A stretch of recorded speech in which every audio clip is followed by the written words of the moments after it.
Sealing the deal, supplement production company D&X has snapped up a deal with a major online distributor in China, and with plans to list on the ASX later this year or early next year, the deal could give them a leg up with local competitors. Well, for more, I'm joined by D&X CEO Rick Chapman up here on the desk with me this morning. Rick, good morning. Thanks so much for joining us. Thanks, Leanne. Really do appreciate it. I might just start off with a bit of a background, if you could, on D&X. Yes, well, Leanne, D&X has been a brand that's been 10 years in planning, and we've just recently launched in the Australian market. We're a brand that's all about well-being and vitality, with products that are designed to support health maintenance and sustainable health. We've launched with a range of health supplements, about 10 products in the range. That's soon to be followed up by a range of organic food and beverages, and by the end of this year we hope to have also launched a range of natural skincare products. We also have a retail footprint in that we have 5 retail outlets that have been launched in Sydney over the last 6 months, carrying our range of products and other health and wellbeing products.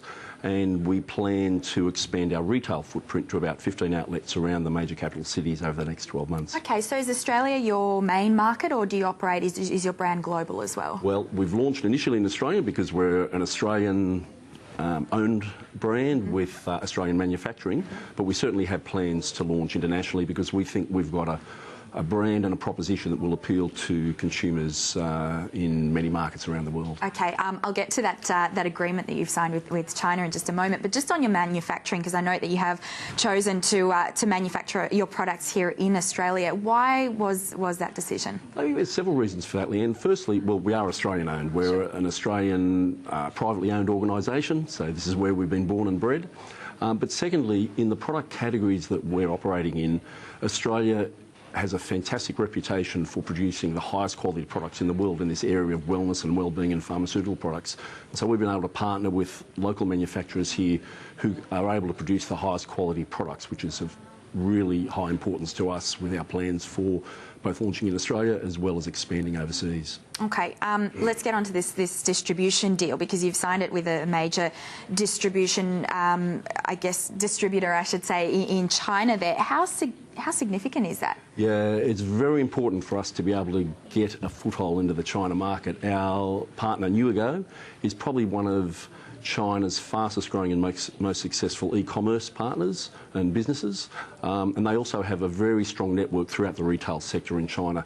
And if you want to operate in any market around the world, you need to have local expertise in order to become local in that market and to hopefully become successful. Okay, so why China? I mean, is that where a lot of the growth is coming from? Because we talk a lot about sort of some of the listed companies here that have moved into China, the likes of Blackmores and so forth, but is that where you're seeing a lot of the growth coming from? Yeah, if you look at the market and the research that we've been looking into in the China market for the products that we sell and are planning to sell, the market in China is currently worth about $30 billion, with estimates as the growth of the middle class population in China continues to increase significantly. The market is forecast to grow to about $60 billion in the next 5 years. So it's a huge market, but a market with high growth potential, and also obviously a market where there's a huge number of consumers who we believe will have appeal for products that we sell. Okay, so is your strategy sort of taking advantage of some of those free trade agreements with China?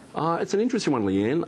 Our main focus is that we can produce products that consumers in whatever market we choose to operate in will have appeal for and be motivated to want to buy our products. So we have very much a focus on putting the consumer at the heart of what we do, and so it's all about producing products and a proposition that the consumer will want to buy. Having said that, obviously having other commercial considerations like free trade agreement is a great enabler that helps facilitate our potential to be able to be successful in these markets where such agreements operate. But for us, the main focus is on the consumer and delivering products that the consumer wants. Okay. Speaking of your products, I mean, who would be your sort of main competitors? Well, the obvious competitors here in Australia would be people like Blackmores and Swiss, who are very well established and have very strong propositions, but we believe what we have to offer can work successfully both in this market as well as markets And overseas. so you think that might differentiate yourselves from some of your competitors in terms of your strategy? Yeah, we think our strategy, both in terms of the fact that all our products are naturally derived, so we're very much all about leveraging the power of nature in all the products, also about the range of products that we have now as well as what we plan to have in the future, and combined with the fact that we also have a retail footprint with our own outlets, we think gives us a differentiated proposition that will appeal in the marketplace. Okay, all right. The quality, I suppose that's really key, isn't it? Having quality products and so forth.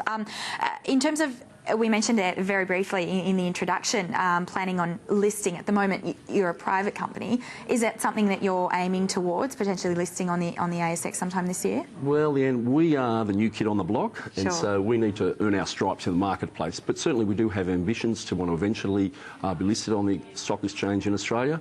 But we realise that our focus for the next couple of years is building a sustainable, profitable business that will be attractive for investors. Okay, no doubt a listing probably would help you out, though. Maybe potentially, if it's not sort of this year, maybe next year. Yeah, that's certainly the time horizon that we're looking at. But as I say, we need to earn our stripes with the investment community first. Yeah, sure. All right, fantastic, Rick. We might actually leave it there, but really appreciate you joining us this morning. Thank you so much. Thanks, Leanne. Rick Chapman joining us there, CEO of D&X. So we're moving